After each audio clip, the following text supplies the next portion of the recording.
Hi అండి, welcome to GS రుచులు. ఎలా ఉన్నారు? బాగున్నారా? మీరు అందరు బాగుండాలని మనస్ఫూర్తిగా కోరుకుంటున్నాను.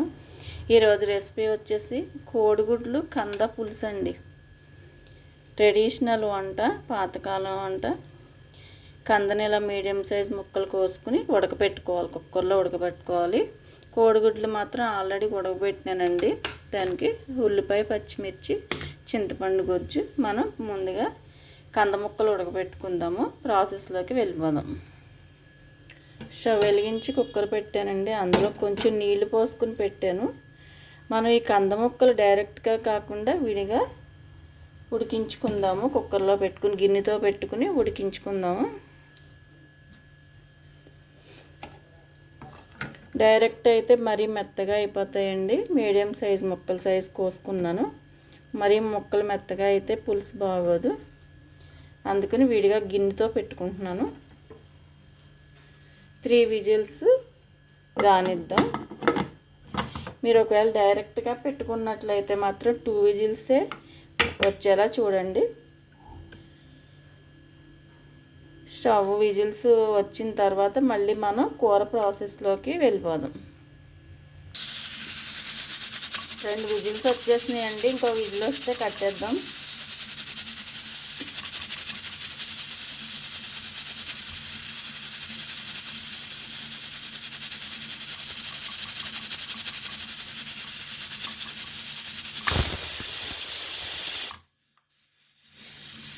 ఇప్పుడు దీన్ని కుక్కర్ పక్కన పెట్టుకుని కర్రీ ప్రాసెస్లోకి వెళ్ళిపోదాం.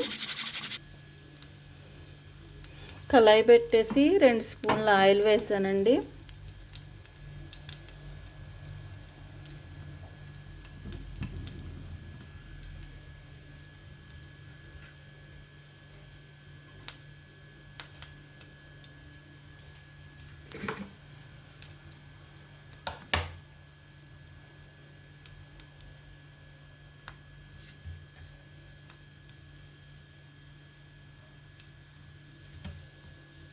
ఇప్పుడు ఎగ్స్ వేగించేసుకుందాం.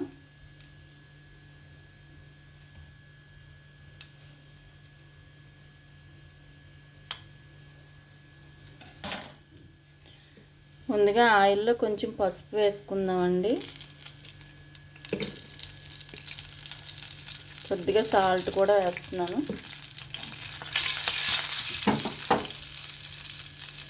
ఎగ్స్ ఘాట్లు పెట్టుకున్నాను. ఘాట్లు పెట్టుకుని వేసుకుంటున్నాను. ఇదిగోనండి, ఇలా ఘాట్లు పెట్టుకున్నాను.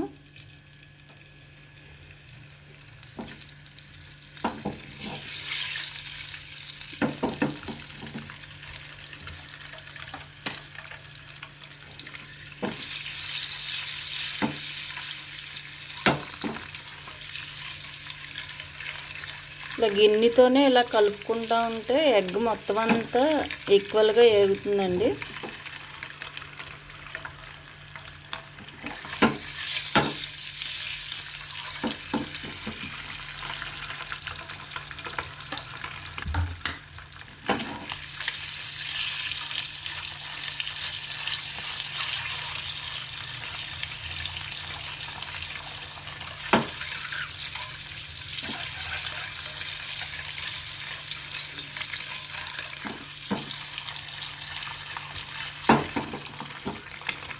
స్టవ్ సిమ్లో పెట్టుకుని ఎగ్స్ అన్నీ తీసేసుకోవాలండి.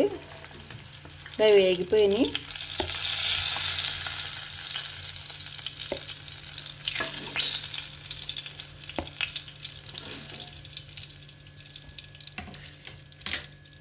ఇప్పుడు కర్రీ ప్రాసెస్లోకి వెళ్ళిపోదాం.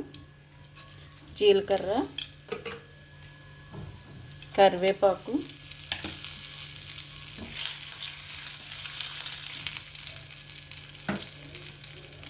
ఉల్లిపాయ, పచ్చిమిర్చి వేసేస్తున్నాను.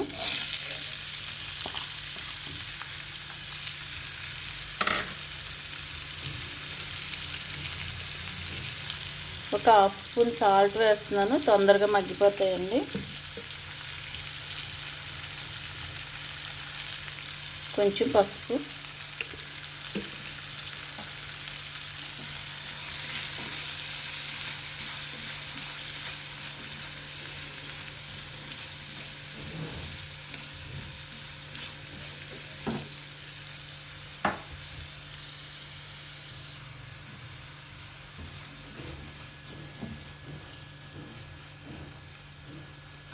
మూత పెట్టేద్దాం.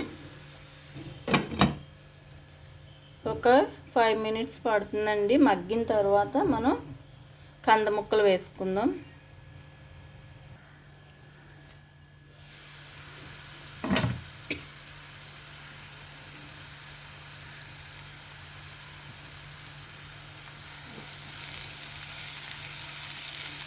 ఉల్లిపాయ వేగిపోయినాయండి. ఇప్పుడు కొంచెం అల్లం వెల్లుల్లిపాయ పేస్ట్ వేసేద్దాం. పచ్చివాసన పోయే వరకు వేగించుకోవాలి.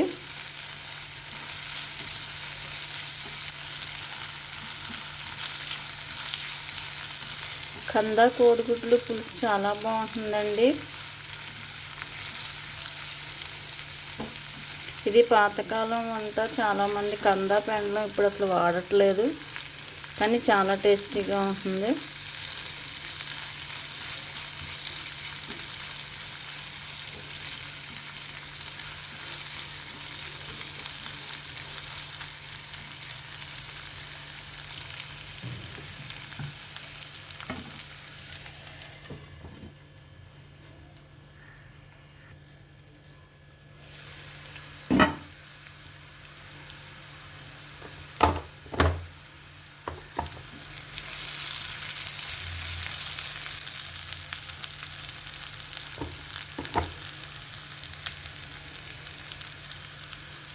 ఒక స్పూన్ ధనియాల పొడి వేద్దాం.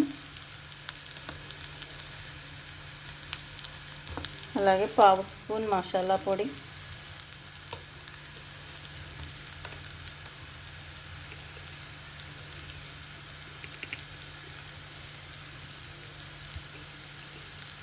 రెండు స్పూన్లు కారం వేసానండి. కారం కొంచెం ఎక్కువే పడుతుంది, దీనికి బాగుంటుంది.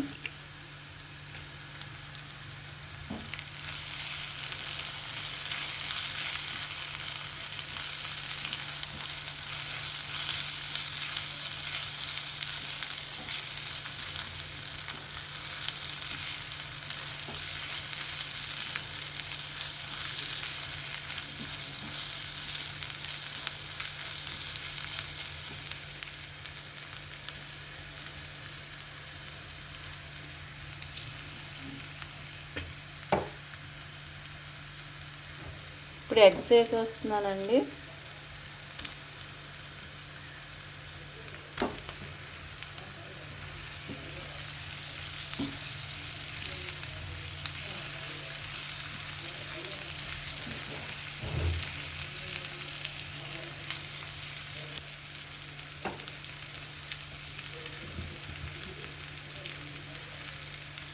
చింతపండు పులుసు వేసేస్తున్నాను.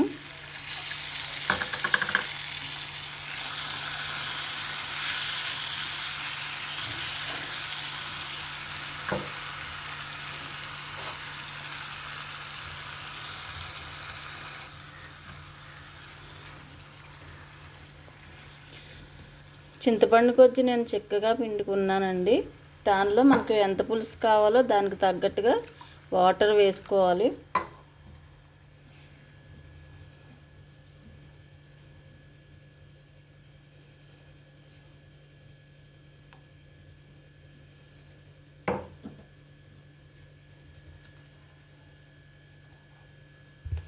పులుసు మరగటం మొదలుపెట్టిన తర్వాత కంద ముక్కలు వేసుకుందాం.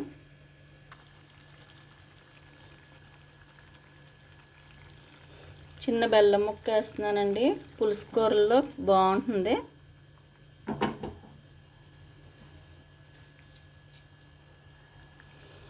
ఇప్పుడు కంద ముక్కలు కూడా వేసేస్తున్నాను.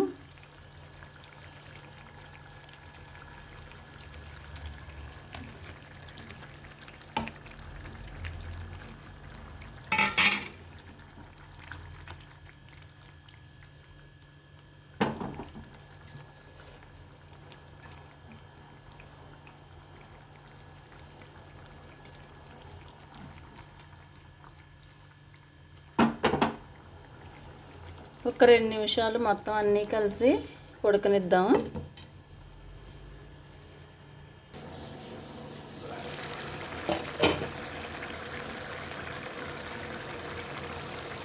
కొంచెం కొత్తిమీర వేద్దామండి.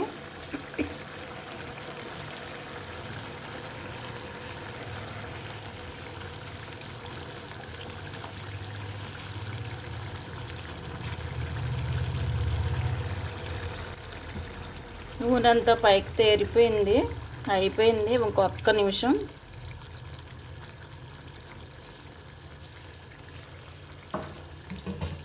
ఒక్క నిమిషంలో కట్టేద్దాము.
అయిపోయిందండి, కట్టేస్తున్నాను స్టవ్. లాస్ట్లో ఫైనల్గా ఉప్పు కారం ఒక్కసారి చూసేసుకోండి. నాకైతే ఉప్పు అంతా సరిపోయిందండి, చూశాను. ఆయిల్ అంతా పైకి తేరింది. ఇప్పుడు స్టవ్ కట్టేస్తున్నాను. ఇప్పుడు సర్వింగ్ బౌల్లోకి తీసేసుకుందామండి. కందా కోడిగుడ్లు పులుసు అండి. పాత వంటకం, ట్రెడిషనల్ వంట. చాలా చాలా టేస్టీగా ఉంటుంది. మనకు కంద కూడా మంచి హెల్దీ అండి. ఇప్పుడు ఎవరు వాడట్లేదు కంద, పెండ్లం, చామదుంపలు ఇలా ఏం వాడట్లేదు. అప్పుడప్పుడు మనం వండుకుంటే చాలా మంచిది. మెయిన్గా కోడిగుడ్లు కంద పులుసు మాత్రం చాలా చాలా టేస్టీగా ఉంటుందండి. ఒకసారి ట్రై చేసి చూడండి. ట్రై చేసి ఎలా ఉందో నాకు కామెంట్ పెట్టండి. ఉట్టి కోడిగుడ్ల పులుసు కన్నా కందతో వండుకుంటే చాలా టేస్టీగా ఉంటుంది. ట్రై చేయండి. అలాగే నా ఛానల్ని లైక్ చేయండి, షేర్ చేయండి, సబ్స్క్రైబ్ చేసి నన్ను సపోర్ట్ చేయండి. ఇప్పటివరకు సబ్స్క్రైబ్ చేసిన ప్రతి ఒక్కరికి హార్ట్ఫుల్ థ్యాంక్స్ అండి. ఫస్ట్ టైం చూస్తున్న వాళ్ళు ప్లీజ్ సబ్స్క్రైబ్ చేయండి. Thank you.